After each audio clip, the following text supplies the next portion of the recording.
Hello, everybody, and welcome back to the Coffee Club podcast, episode 89.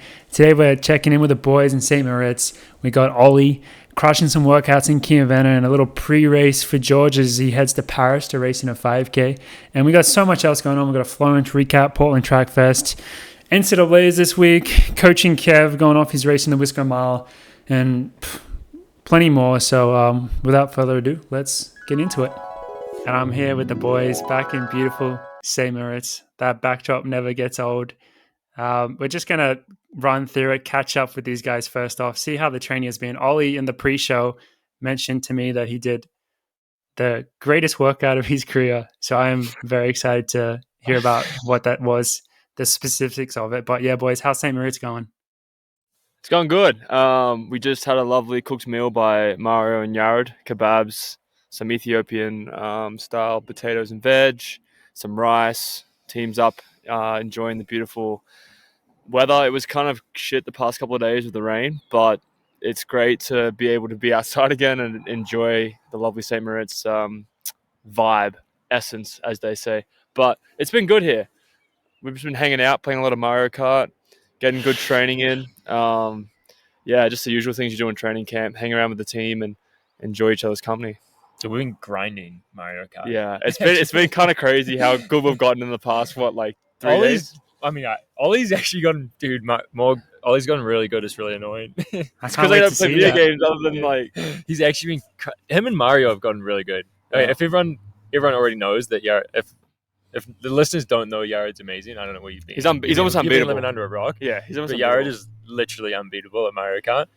And so the rest of us are just like battling it out for like some podium places. Or it goes like Yared and then like Olli and Mario, like they actually got Colin's there as well. Colin's really good. This is Olli, Mario, and Colin Wong, a content creator. If you guys don't know Colin, are like the next rung down, and then me and Clicker. Me and Clicker bring up the. I normally beat Clicker. Well, you guys sometimes come through and beat me and Mario, depending on like a blue shell or. Very rarely. Depending on the carnage that comes through Mario Kart, we'll play Mario Party. Clicker's the worst. Clicker's just always. He's always going, "Good God, man! How can I can't turn here?" And he's just like going backwards. But it's been good. I mean, we've really been enjoying each other's company. And I mean, when you're in training camp, you're kind of in that mindset of just crushing, running and relaxing as much as you can in between. So it's been good here. Yeah, we are. Ollie's right. It looks like a green screen right now. This is actually... It does not look real. But we haven't been outside since the last time you guys saw this in the last pod. It's been raining every day, all day. So that's been a bit sad. Probably why we've been playing so much Mario Kart, actually. I think that's probably credited, yeah. That all makes sense. That checks out. I hope that you guys can close the gap to Yared because that was a very wide gap before you guys left to Europe. So let's try to close that, huh? Sometimes I actually just don't understand. Like, why? Well, he does. Okay, so Yared does this thing though. Like, so we don't have a Switch. We don't play a lot of Mario Kart. We've played it when we're kids, but not religiously like Yared does. But there's these little secret things you can do to get good or to get faster. And then he'll mention it like halfway through the race, and we're like, "Why would you tell us this before when we could actually be able to beat you? You're just too far ahead." He's like, "Oh yeah, you can press this button and it helps you like gain extra speed." It's halfway through the race. If you collect coins, your top speed goes up. Yeah, I only just found that out. Just found that out. Okay, so I went over. The other person who has a Switch is Robbie Andrews, and I watched the Portland Track Fest. And early on, there were a few more boring races, so we played some Mario Kart, and that was the exact same thing. Where I was like, "Why are there like coins? Like, what do you get for those?" And he's like, "Oh yeah, it makes you faster." I'm like, "What the fuck? I've been like avoiding those. I don't give a fuck." So is Robbie good? That's a big game.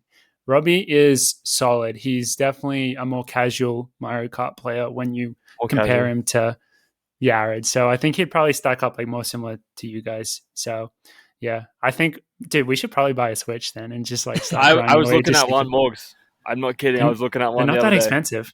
No, and they're good to travel with too. And like that's one thing with Mario Kart and stuff. You can always just have a quick few games with a few friends. It's a good communal game. Okay, we'll get into socializing that. Is good for training camp. There's not a lot to do in St Moritz. It is beautiful, but it's not a super riveting. I don't know, lifestyle. Once Coffee Club goes like global, international, as they say, with multi-billion-dollar deals thrown left, right, and center. We can have our own coffee shop kind of hangout area based in St Moritz. We'll build it here, and it'll help runners and athletes kind of enjoy their time here. We can start doing like the rich people activities there. We can buy a Ferrari and do like the Ferrari meetups and, just the normal St Moritz things. What it is, like, unless you're like driving around in your classic Ferrari and coming to like the conventions or in the hotel, there's so many missed opportunities at the lake. There's like nothing down there. There's no like lakeside coffee or lakeside ice cream, or like even a restaurant. Fucking restaurant. There's nothing there. You can go and jump in the lake, but that's about it. Or fish there. I convinced Colin to jump in the river today, like the one down by the bridge, and he immediately started hyperventilating. He was like not breathing. It was hilarious. Yeah, he doesn't have enough fat on him to keep him warm. I'm sure the water there must be so cold right now, like still early summer. So I jumped in at late summer last year and it was still really, really tough. So like, I guess you can see the mountains compared to last time. The snow's been melting a bit. So that's probably where some of that water is coming from. And it's probably freezing. Actually. But so let's get into the specifics of kind of the last few workouts, starting with, I just really want to hear what you guys did down in Key Event, Olli. Can you kind of give, for the listeners as well, give kind of what, like, I don't know, some people might not even know what Key Event is. So kind of give like what a day down in Key Event looks like. Yeah, so like I'd never been down to Key Event until this workout, and obviously Morgs has been down, and Mario too. Mario was telling me a bit about it. It's a pretty special place actually if you're basing in St Moritz, because you usually go down there to do the big workouts, the big prep for leading to major races, and it's a cool track. It looks over like this beautiful area of Italy. It's about I would say about an hour. If Ritz is driving 45 minutes to get there, because he'll just almost drive off the cliff, because it's quite a windy kind of road to head all the way down, because it's pretty much at sea level. It's about 900 feet, I think, or 300 meters or something like that. So pretty much sea level. And I was really excited because this is my first time down there, and I was looking forward to getting some good coffee and some good food. And it was just a really beautiful place. The weather was great. So we went down there and we had this big workout that Mario, Jared, and myself were doing. And Charles Grethen, who's not an OEC athlete, sorry, he's an on-sponsored athlete from Luxembourg. He joined in as well. He's staying here. And we went and did the workout, which was 8 sets of 400, 200. So 400s were supposed to be at 56 and the 200s at 27, and you take a minute between the 400 and the 200. So really kind of straight into a 27, 200, and then you take 3 minutes, and then you do that set again. So we did, I think we did 3 of the sets in, a flat, and then we progressed to the spikes for the last 5 sets. So it was a pretty big workout. Obviously training's been going really well for Mario, Jared, and myself, and particularly after Rabat, we had a bit of rest here. We've been able to get a few runs in, so now it was time to get those legs spinning. And now we crushed it. It was pretty amazing workout. We averaged 55.3 for the 400s and 27.2, I think, for the 200s. So we were flying, and I think it definitely shows how fit these other 2 boys are too. The rest was getting annoying, so Ritz was thinking about cutting the rest, but he didn't want us to go out of control. We kind of just kept the workout the same, and it definitely looked. Colin will obviously have some footage and stuff, and it'll be cool to see that when it comes out. It was really, really amazing workout. I look back at a lot of the workouts I've done. Obviously, I've done some crazy stuff with Morgs and George and Joe in the longer side, but for specific 1500 meter work, this is probably the best workout I've ever done, even though it's at sea level and there's a bit of rest there, but just being able to consistently hit 55, 54s really comfortably, and then jog straight 200 meters to rip another 27 and feeling very, very comfortable. That was a really good indicator for the 3 of us leading into Oslo, because Oslo is going to be a pretty stacked race, and obviously you got to be at the top of your game to compete against those boys. So I think we did an amazing job with that workout, and I think Rich was pretty happy, and it was just a beautiful day down in Chiavenna. I've got a coffee and walking around, and just everyone down there is just chilling, man. They don't care about anything else in the world. They're just super, super mellowed out, and it was a pretty awesome experience to go down there for the first time. So it went pretty well. Yeah, the trip down to Cape Verde is an interesting one because it is it's a little bit annoying to have it's an hour drive on a super windy road going down to a workout. Like that's not ideal, but it's so beautiful there, especially after being up in St Moritz.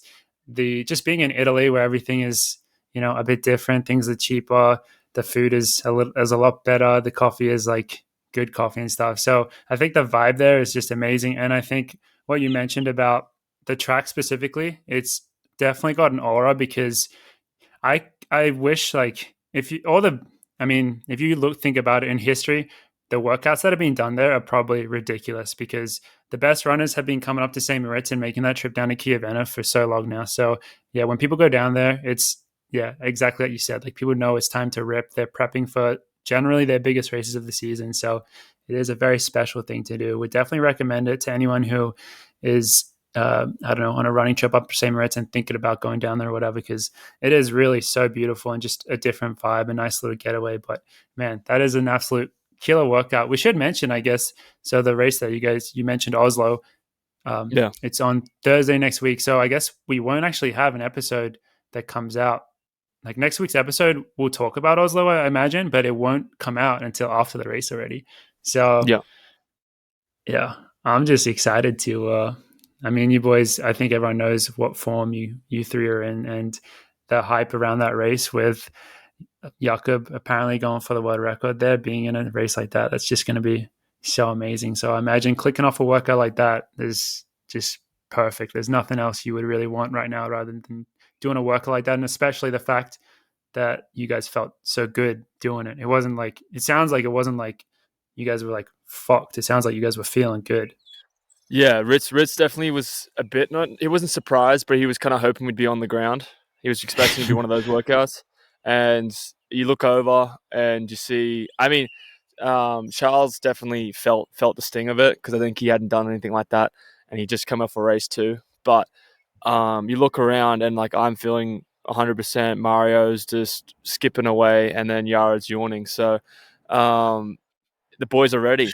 The boys are ready. And I am very excited for the three of us because I think if that race does go in a world record attempt direction, you'll see the three OAC boys being able to run really fast. I think we're strong enough to hopefully pull off a sub 3:30 race if it does turn out to be like that in Oslo, because that workout definitely showed that we're in a good spot. So it was really awesome to be a part of, and I think the three of us really, and Charles, obviously the four of us, really enjoyed doing it down there. If Jingy really goes for 2 world records in 6 days, that's outrageous. Why not? Well, if you're good enough to break one, then you're good enough to break another one, right? May as well do it a few days later. That's what we talk about with the double gold, right? If you're doing the 5K, 10K to medal at Worlds, might as well do both. If world you're good records enough to are a bit different. Yeah, world records are a little different. They don't come around every day. I mean, the dude, he's doing it for a reason. Someone's going to do it. Yeah, it's going to be he's doing it for a reason. It is interesting that he's doing going for the 2 mile one first, because you would think that you could imagine him saying, I want to put all my eggs in the basket of go for the 1500, because the 1500 at the end of the day, the 2 mile world record is ridiculous, but the 1500 at the end of the day is probably the one that you would prefer to have.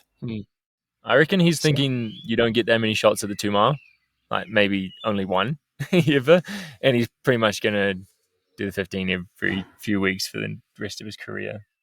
I'd say that's a pretty fair assessment. Yeah, he'd kind of get in there. Yeah, that makes sense. If it's not perfect in Oslo, you'll be like, all good. I'll just do it another time. I'll just go to the next one and go for it wherever. Because yeah, you're right. There are so many good 1500s on the calendar. But man, Ollie, so good to hear that. Very excited to see you guys line up in that. Boys are ready. Boys are ready. Yeah. Boys are ready. What about you, George? How's training been in St. Moritz? I've been working out too. I've been running. I've never been to Chiavenna still. It's been my 3rd time in St Moritz, and I haven't been, and I don't think I'm going to go this trip. I'm really just holding out for some reason. For the big one. You don't want to lose the altitude benefits. You want to stay up there for as much as you can. Save my Chiavenna virginity for another time. Must. Yeah, you'll pop your cherry eventually, George, don't worry. I've been ticking along, getting ready for a 5K this week instead of a world record attempt 1500. So training's been a little bit different. Did a what have I done? Some threshold with Jonas Mm-hmm. when I got here. A little fartlek last weekend, and a very interesting pair of shoes, which Top Ollie secret? wouldn't have mentioned. Most top secret ones we've had yet. So I can't believe you mentioned it before me. I know, that's what I was going to say. I can't believe Ollie didn't mention that. Nah, it's top secret, mate. We've had some more. The team from Zurich has been up the road in town last. They were kind of here over the weekend with some new shoes and a bit of a new project they have going on, and it's very under wraps. So, but I tried a pair of shoes for the fartlek, and it was a lot of fun. Just a solo one, and then me and Jonas ran a 4:12 mile today in St Moritz. Just a little tune up for Saturday's on track nights. Fast 5K. Next one in the series after London, and I'm hoping it's going to look just like London because that meet looked so sweet. I'm looking forward to chasing the motorbike through the tunnel. That's what I'm imagining. If it's not like that, you're going to be severely disappointed. I'm really pissed. You're going to be so disappointed. I've hyped it. Now I'm already regretting putting my expectations so high. Nah, it's all right. It's all right. It'll be good. I have faith. Yeah. So no, I've just been feeling good. Although I did have quite an experience this afternoon on the massage table. Oh yeah. I mean, not that kind of experience. I get massages now. No, I'm kidding. Yeah. I was on the table for over 2 hours, Morg. You would have loved it, actually. Probably. Yeah, I mean, that's my dream. That kind of thing. Zuhair, Moroccan guy, who has worked on Mario and Sage last summer. Apparently, he's good friends with Jordan Donnelly. That's how he's a good friend with Jordan Donnelly, who's head of the Lightning team, and I think he was massaging Sage and Mario like near the end of the season. Yeah, I went to the spirit realm of massages. It was ridiculous. Okay, sometimes after a 2-hour massage, you feel terrible. Sometimes you feel amazing. Sometimes you feel terrible. Was this like? How did you feel? Where are you on that scale?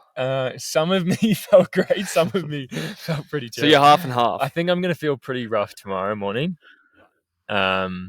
We worked out a day earlier than we generally would for a race, and got a good rub down. What is today? Tuesday. Today's Tuesday, mate. So not race till Saturday. So I'm confident I'll feel good in a few days. But it was crazy, Morg. Life-changing experience from George. I gotta get one of those. Yeah, no, you definitely. It definitely sounds like a Morgan McDonald special. Really, a 2-hour massage where it takes you to another realm. Yeah. Have I told you guys about the Hamish and Andy thing with the massage? No, but I bet this will be good. This would be good, yeah. If it's Hamish and Andy. So Hamish loves massages, and they wanted to test the theory of is too much of a good thing a bad thing. And so Hamish chose to do a massage, and I think he started in the morning, and they record their show like 4 p.m. So he'd been getting massaged all day, and then he recorded the episode from the massage table, and they were just like, I don't know how long it ended up being. Let's just say like 6 or 8 hours. And he's like, yeah, still feels amazing. That's what I would like. I would much like of a good thing, a bad thing. That's funny. That's really funny.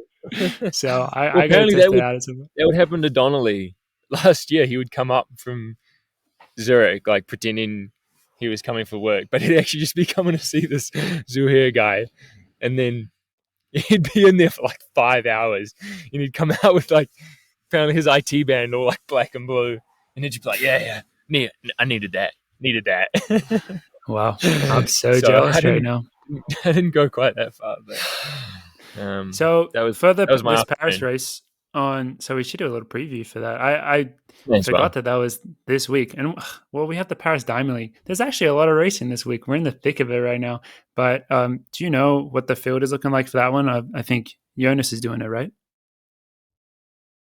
Jonas and myself from our team, and yeah, honestly, don't really know. There's a very long list of entries. There's heaps of French people, like no surprises, and supposedly a few of them have PRs like 13:11, 13:14, 13:15. And then there's a couple of Africans with like 12:50 something PRs, but like who knows I don't know if they're actually coming. And then Emmanuel Bohr's entered. American. Hell yeah. He ran in LA at the distance classic when I was there, and he was either right behind Neil and Lalo or right in front of Neil and Lalo, like 13:10 or 12 or something. So he's fit. That's not bad. Do you know what the pacing is? I also don't know. Maybe because maybe we get to decide. It's an on me. I was talking to Ritz about it today. There are wave lights and there are paces around. I don't know. He said he wanted 13. He said he would like the lights to be at 13 minutes. That's quick. That's very slow. exciting. That's very exciting. Sure. So who knows? Yeah. I think it'll be a great one. I mean, if the weather cooperates in Paris, unlike last year, I believe that was last year was hot. Last year was hot. It's looking a bit warm, especially for Alicia's, which we may as well preview to. Alicia and Sage are on Friday night, the night before the on meet at the Diamond League, and it's looking like 85 during the day. Like, is that 30 degrees? Almost. That's warm. 85. That's warm. It's probably about 30, and then mid to high 20s. And the sunset's not till 9:45, so it doesn't cool down much. So they're like the Diamond League's going to be at an 80-degree. It's going to be a stinker. Probably. It's going to be a stinker. Yeah, that'll be a tough one. But so that 5K is it confirmed that Alicia's going for the American record? Is she saying that publicly? She's going for it. She's going for it. Ritz is completely on board. Confirmed with Ritz. When we're talking about the weather, he's like, she can handle it. She doesn't know what she's doing. She knows it. And he's looking forward to it as much as she is for that American record attempt. I think the field is very good. Faith is running it. Faith is running it. I saw that. Cool. Well, yeah. So it's going to be a pretty hot shot race. And I feel like a lot of things have to line up to run 14:22 or faster. She's obviously fit enough, but whether or not, everything has to kind of fall into place for that kind of performance, particularly, yeah. Because the records, but then it also could. Who's the record held by? Who is the record? Is it Shelby? Yeah, Shelby has it. Is it actually? Yeah, Shelby has it 14:23. Welcome back to the podcast. It's all Alicia's. It's all hers. So looking forward to Ritz just speaking into reality for Alicia. But she's obviously in amazing shape. So looking forward to seeing her crush it out there. And Sage is running the 8. Do we know who's in that field? Look very good. Yeah. I think she was saying Keely, Raven, Ajay, Natoya, Gore. Oh, the Infinity Stones. Yeah. The Infinity Stones just got female. Raven just got beat. Did you guys see that in Portland Track Fest by Nia Aikins? Yes. But has Raven raced in like forever? I don't know. I thought that was quite. I think that was her first race for a while. Was she wearing a UTI singlet? She was. She was wearing a UTI singlet? Okay. I think so. Yeah. I don't know when the last time she's raced. Maybe Worlds? Did she race at Worlds? Well, I mean, yeah. I just don't remember. I don't think she's raced. Has she even raced this season? Yeah, I'm trying to think of the last time Raven raced. I think it might have been her opener. Oh well, it's open. It's an opener. As the Brooks Beast coach would say, sometimes the openers you're not supposed to run your best. So we just previewed 2 meets and summarized one all in like 15 seconds. People are going to be so hear confused. Something? A little funny tidbit from. This is getting real chaotic. A funny tidbit from the Portland Track Festival. Yeah, did you guys? So Eric Sawinski was pacing 3 races that night. I think it was both heats of the 800, like the A heat of the 800, and then possibly did he pace the 1500 as well? He must have. I saw a video of him pacing it. That must be the 3. So, and it was really funny because I was watching it with Robbie Andrews, and he was texting Robbie in between the races. Like he's just like, oh really, chilling in between and just texting him. And I don't know if this is the type of thing I should say, but. So before the men's 800, Pete Julian comes up to him because he had Noah Kibet racing, and I think maybe was Charlie. I think Charlie Hunter as well. Charlie Hunter was in it. Yeah. He asked for the most ridiculous pace. I think he asked for maybe 116 at 600. Does that sound right? Or 115? That sounds 120. Really quick. It was like 115 or 116 at 600 meters. And he said, if you run that, I'll give you $200. That's what he offered Damn, him that's a lot of to money. do that. $200.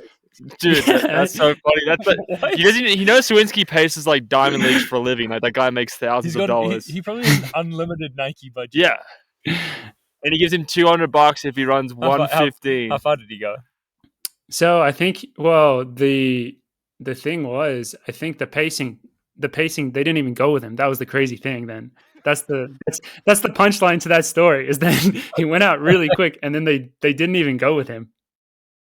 Oh my god, that's so funny. Did he get the $200? No, I think he stopped it. He stopped early, like 400 or 500, because he looked back and he had a gap, and I think he was just like, "Fuck it," because I think the field, like the main field, only went through in 53. So they just weren't even on him. I did see Kerr do an interview afterwards and say like his whole plan for that race was to even split, which he did. Yeah. He ran 146. He did. Actually. So then his plan was never to go with the pacer.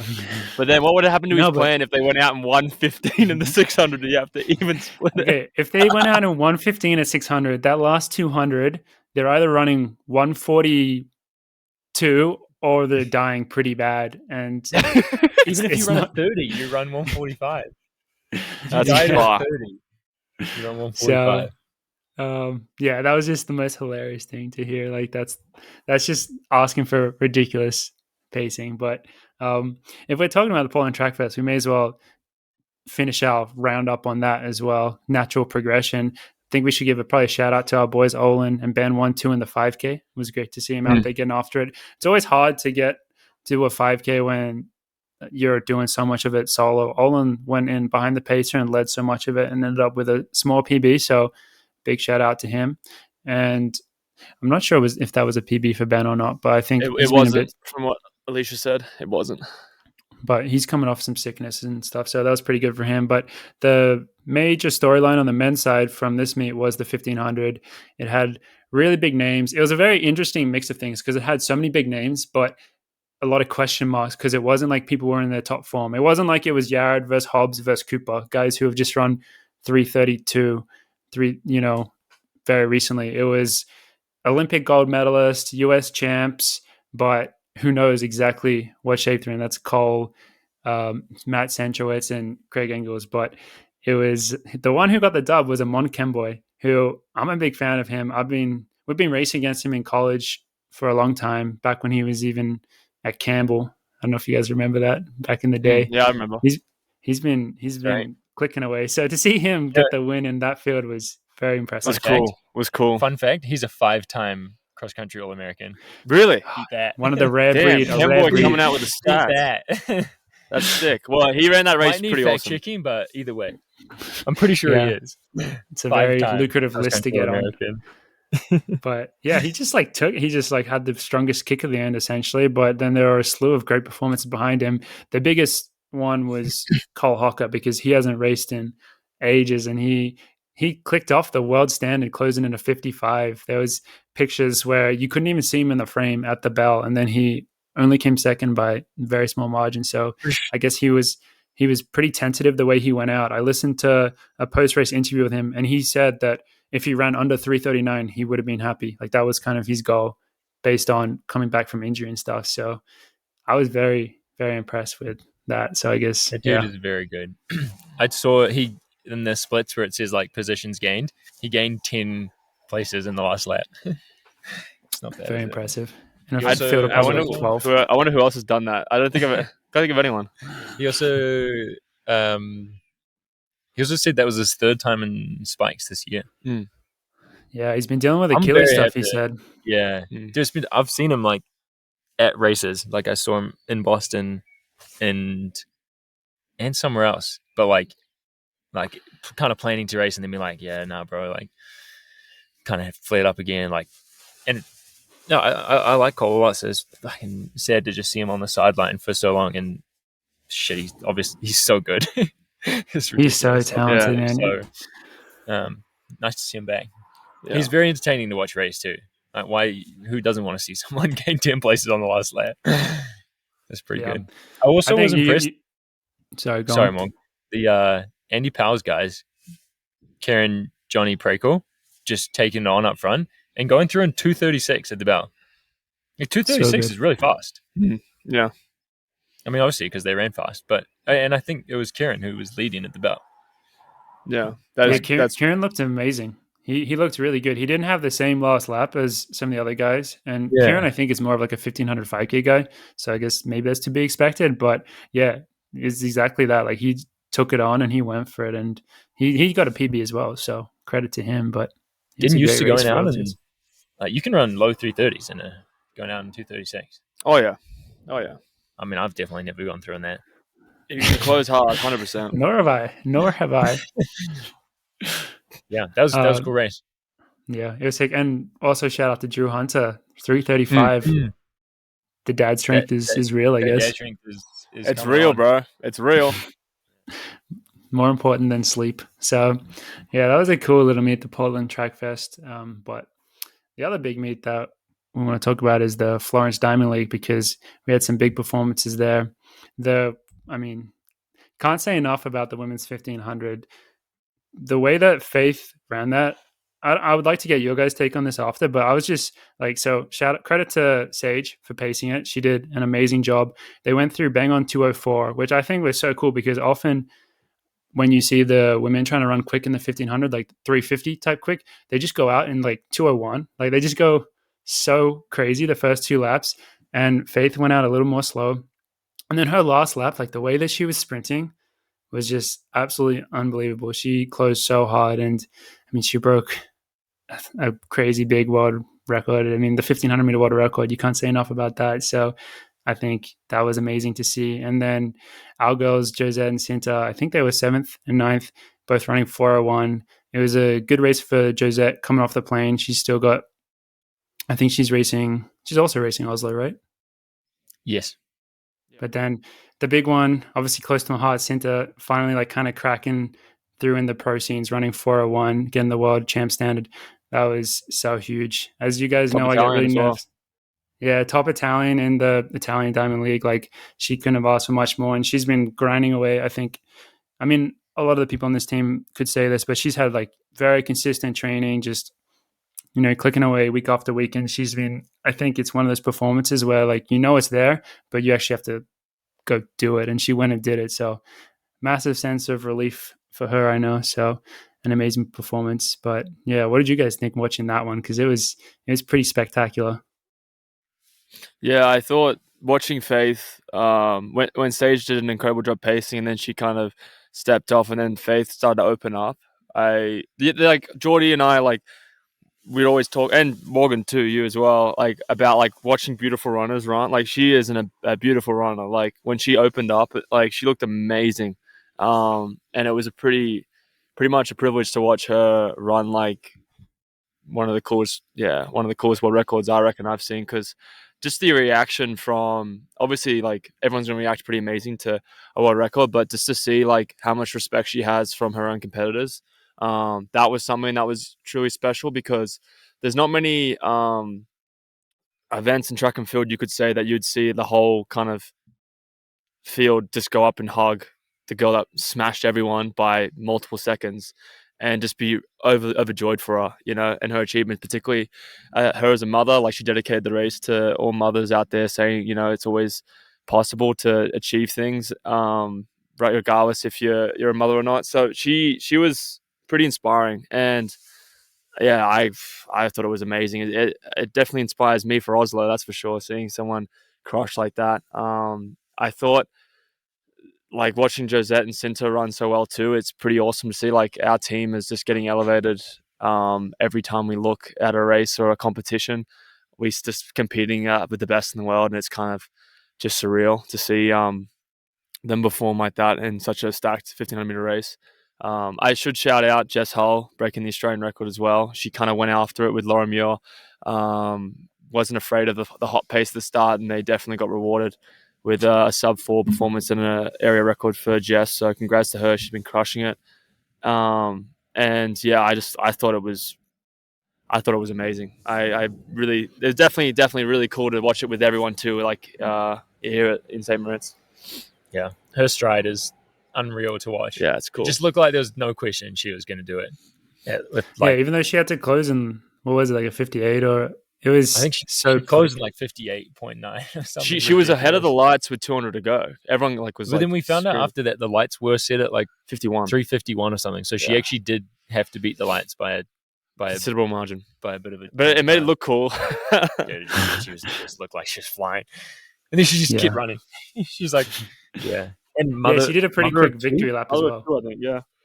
Like Mother that- of two, That's so epic. I think. Yeah. Yeah. So- And on center too. Apparently, she was just absolutely swamped after Yeah. the meet by like Superstar. Italian kids. So that's Yeah. pretty epic. Yeah. Like she was apparently just so popular. Yeah, she couldn't get to the car. Yeah. That's what I heard from Ritz. Sounds like That's a great what you meet want, to be man. at. That's what you want. Like your hometown, you go have a big performance like that, and then you just get the crowd. Like what you had when you went back to Australia, I imagine it was very similar vibe to that, where it's where you really get to feel like the highs of the sport, I guess. Just the interacting with the fans and stuff after a good performance. Nothing really beats that. That's kind of what we're all chasing, I guess. Yep. So And Clicks yeah, makes- but then Clex Max. yeah, you guys describe that race because Awesome. this was you guys give it a rundown because this was just a crazy, chaotic 5K. Do you want to describe it? Or Yeah, I you can- did, you did the last one. Well, they were. It was pretty much every 5K runner in the world except like Jingy. We decided from like Pretty either much. Worlds or pretty much. the Olympics or anything. The field was ridiculous. It's the deepest field ever for Diamond League ever. was in time before the race and after the race. Yep. Who was classic bitters guys thrown down at the front. One of them was looked tough. That was one of them tough. looked slightly unprepared. I'm gonna be honest. It's just That's I'll not leave it slow. at that. Robinson, the Irish guy. I struggled within Yeah. 3 or 4 laps. Apparently, Rich was yelling at him to get off the track. That's another way to put it. Like Riz was yelling at him. Step off! No, but yeah, he looked like he was hurt a little bit earlier than expected. But then Rayner was the next pacer, right? And Rayner took it on for a bit and caught up to the lights. But Rayner's just coming off the London Marathon in the fall, right? 62s have got to feel pretty fast. Well, he didn't after make it that. full 3K. I don't think he made it pretty close. He made it pretty close. 2800, I think. Yeah, Yeah. So, But they were off the pace because I think the pace was meant to be 7:45. They went through in 750. yeah. So yeah, they were 5 especially seconds off. 7:46 or 7 something, and then our boy, or I guess my boy Louis G hits the front at 3K, which is kind of getting like classic from him actually. Like he hit the front at World Champ semi, and wait, did he go to the front in the final? Maybe not. No. But and like Milrose, he loves going to the front kind of mid race these days. But then he kind of put the brakes on and ran a 65. I don't know. I mean, 265. he looked. No, I think it was just one. But he looked like he was just absolutely chilling. Like he looked so good, but he just slowed down for a little bit. So then they went 65, and then I think that meanwhile Joe's just kind of chilling mid pack. Joe was in a good position, I thought. He was in the inside. He was still with all the action.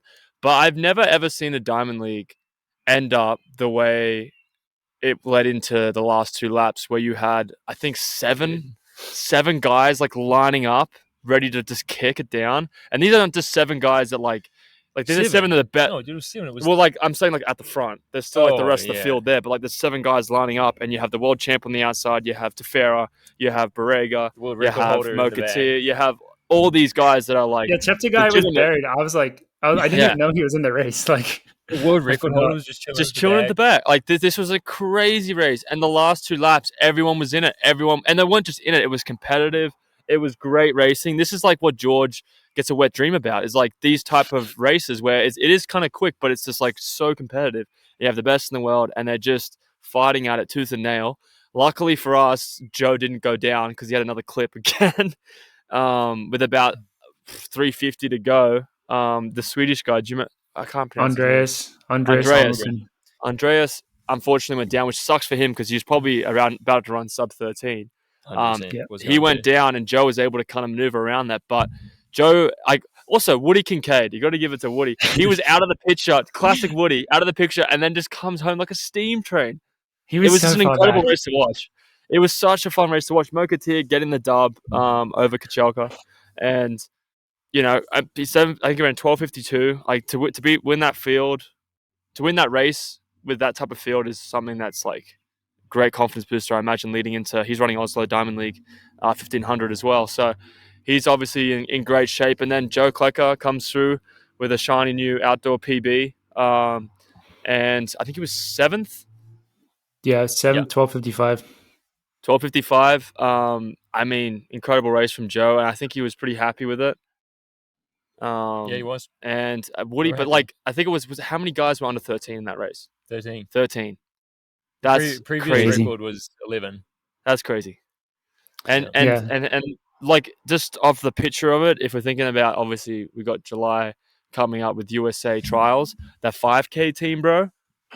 The 5K team for the US is going to be the hardest team to make. There's going to be a really good guys that are going to be left off that team. Sub 13 guys potentially. Well, there are four guys in the field that have broken 13, and none of them are Abdi Hamid. Yeah, and Abdi Hamid's, probably a sub 13 guy himself, just off his performance with a 13:05 with a huge 4 at the start. Hang on. Why Abdi Hamid could still finish with a 4? Come on, Andreas. Should have got up. Yeah. I wonder if he was like... Yeah, but he fought at the start. Abdi Hamid fought at the that's start. true. At the end, maybe a bit defeated. It was also but a pretty dramatic fall. It was a pretty big Yeah, fall. he got clipped up. Joe said he stepped in his calf when he was running over him. Yeah, Joe's dude. Yeah. Not that it was Joe's fault. I think it was someone else's fault. No, it was Mohamed. Mohamed cut in, and That doesn't sound like something he would do. No, look, so it's just racing. It's just racing. Like, I don't think Mohamed meant to cause an incident, but he did cut in. If you watch the video, and Andreas got clipped up He never and fell. means to cause a collision. No, he just cut someone in. also bumped Mohamed though, because I did some analysis on it.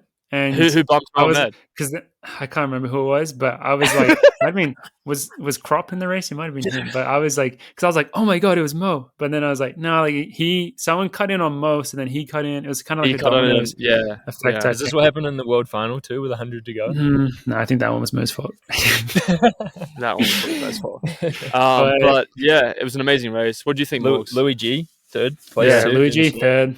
Louis G so just legit.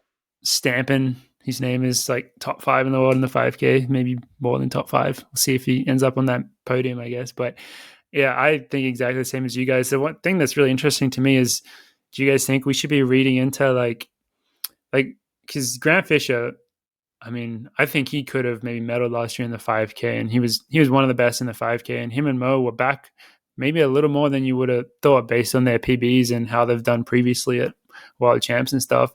And there's still a lot of season left, and it's really interesting with the Bauman guys, like, because oftentimes, they're not quite in like the form right now that they end up being when the World Champs rolls around. I'm not sure if like should be reading into it or not, because USA is only a month away. Like, I mean, you got to be in pretty good shape pretty soon, and they're obviously in amazing shape, but maybe it's just, I don't know, that kind of race sharpness or something, because they still did amazing. Like, I'm not trying to say that their performances were bad, but what did you guys think? They both said that, quote, well, I guess not full quotes because this is through a couple of people, but quote, maybe Jerry will think that, no, maybe this will show that Jerry that we need to be at altitude.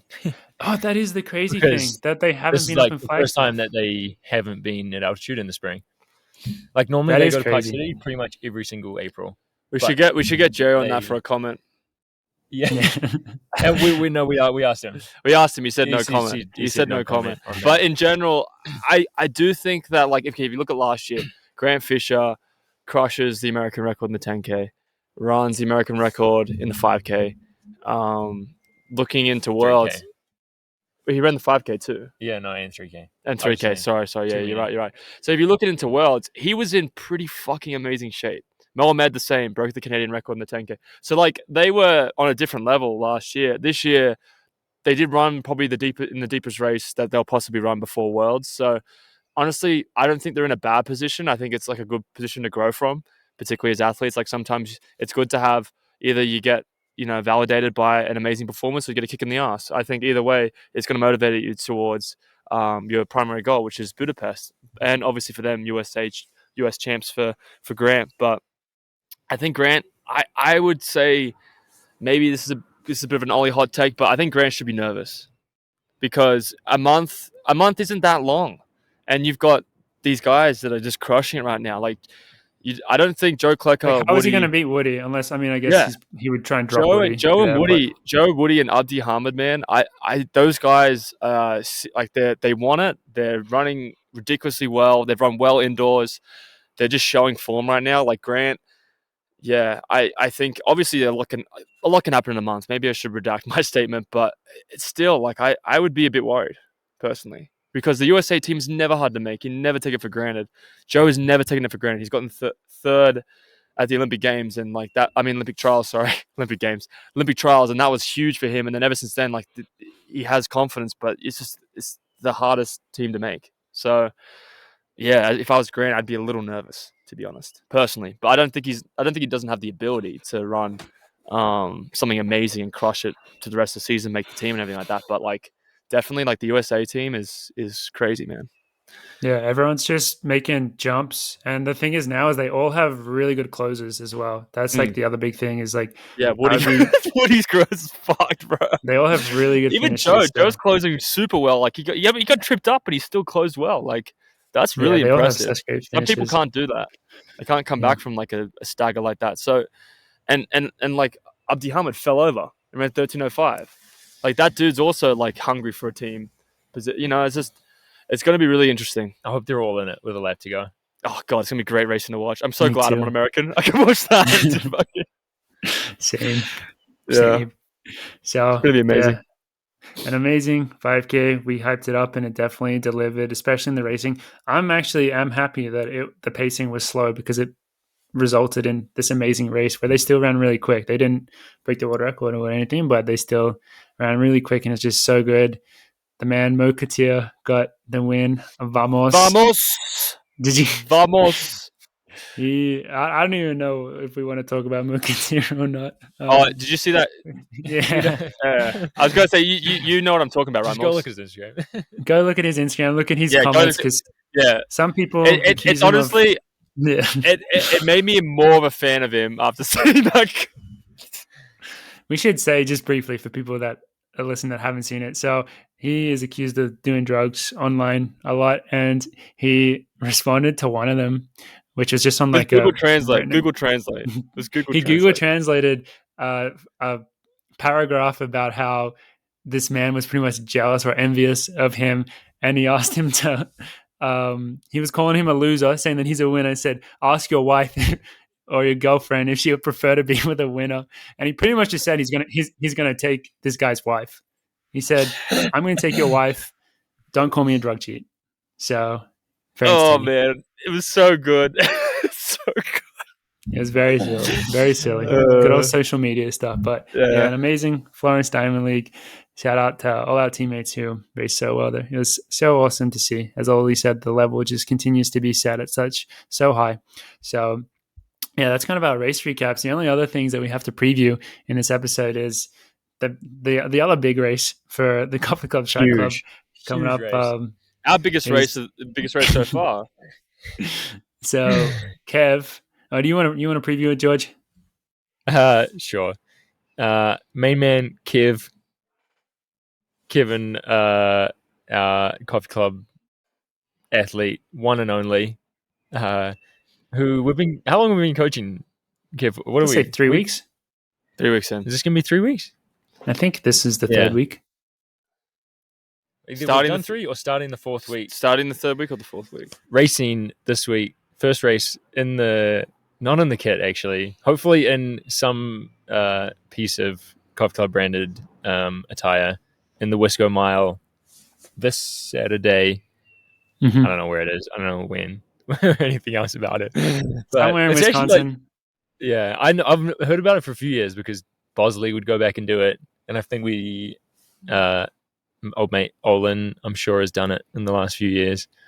And not sure what our expectations are, but he's been crushing workouts and he's been feeling good.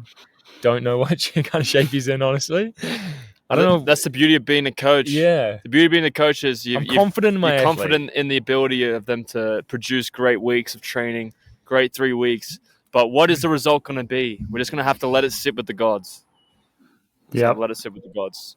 So we're very excited. It's only up to them. So yeah, and the goal is sub 420. I'm racing as my athlete. Coach and athlete. You guys will be sharing the power. Yeah. But I'm hoping he's in a good heat. Yeah. If he's in a good heat, it'll be good. I wish I was there and I could have the watch and just run around and just yell at like Ritz. Stay relaxed. Good. Just like running again. He's going, fuck off. Like, We'll just record him a pre-recorded message yeah. before the race. Yeah. That's Yeah, obviously the genius. goal is sub 420 by the end of the summer.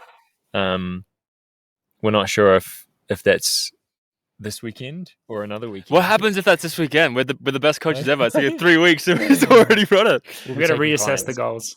Yeah. We got to reassess the goals. I could see it happening, because he pretty much before he came to us just did a ton of threshold work, and now we just sharpened up a little bit. That's a recipe for success. That is the textbook recipe to success there in that mile. So we'll see. Very excited for that. And then we haven't even talked about it. We're just full like a non-college running podcast now, though. But the NCAA starts this week. I would ask you guys to do predictions, but I don't know who's running, so I'm just going to say Dylan Jacobs is going to win everything. I don't know. For Dylan Jacobs, 5:10. Duncan Hamilton, Steve Ball, and dude, he's probably going to win USA's now. 15 guy. 15. From OK State, the Moroccan guy. No, I'm picking Colin Salami in the 15. Colin Salami? He's got wheels. Okay. Also, is he a true freshman? I'm picking Caitlin Tui for the 100 up. That's a big upset. 100 up, Caitlin Tui. Yeah. No, we've been a bit slack on the NCAA, but to be fair, like I feel like it's been a bit under the radar, personally. Even like too much other exciting stuff. There's too much other stuff going on. But I am really excited. I actually am sad because we're going to be asleep when the NCAA is going to be going on, which is the most exciting thing is actually watching the racing because it is amazing racing to watch. So, but I'm hopefully looking forward to watching the highlights and the replays, and it's always an exciting time NCAA. So looking forward to it. Mm-hmm. Yeah, good luck to our Wisconsin boys. You know who you are. Wisconsin boys. Spencer? We have Spencer, Jackson, I think Bob. Jackson. Bob's in the 10K? 10K, yeah. So, yeah. Very excited to see how it as all well. go down. More guys than NAU got to nationals. Really? Yeah. That's because Michael's too busy just creating 1252 guys now. He's not a college coach anymore. He's just he's a collective coach at this point in the year. Don't tell NAU I said that. Yeah, that's off the books. Don't let the team hear that. Don't let the team hear that. They'll be pissed. Sorry, Michael. You're gonna get in trouble for that. Looking around, George is gonna get a message from Mike Smith. Why is Ollie always hating on me, man? Like, no, Michael Smith just text George, call me now. we gotta sort out this Ollie thing, man. But I love into the place. Don't we all? What a great preview. Shit, we're good at our jobs. Right. Honestly, the previews we never do well, but I think after the races happen, we definitely when we watch them, we give much more of a better intake. I think intake of the races. Hot takes out. Yeah, that works. I like it. Outtake. That's our new catchphrase. We give good intakes. But with that, is there anything else from you guys over in St Moritz? No, it's getting dark. We're probably missing out on Mario Kart right now. Yeah, we've got to hit some Mario Kart, but hit the sticks. Try and lose to Yared a couple of times, and then go to bed. Yared just does a classic. Great evening. It's pretty simple if you think about it. Yeah, he also hates on us if we try and like make it less than 200 cc. He says it's so boring. Or we do Baby Park. We do Baby Park, like this 7-lap small course where Colin, George, and I would just like red shell Yared to oblivion. That's what you got to do. It's the only way. Goes, oh my God. Anyway, I think that's it from us. Well, best of luck this on Saturday, George. Be cheering for you, and just good luck with the training and enjoy St Moritz, boys. Wish I was there with you, but that's it from us. And that right there is episode 89 of the Coffee Club podcast. Thank you very much for everyone for listening. Wish you all the best, and hope to see you guys all again next week. See ya.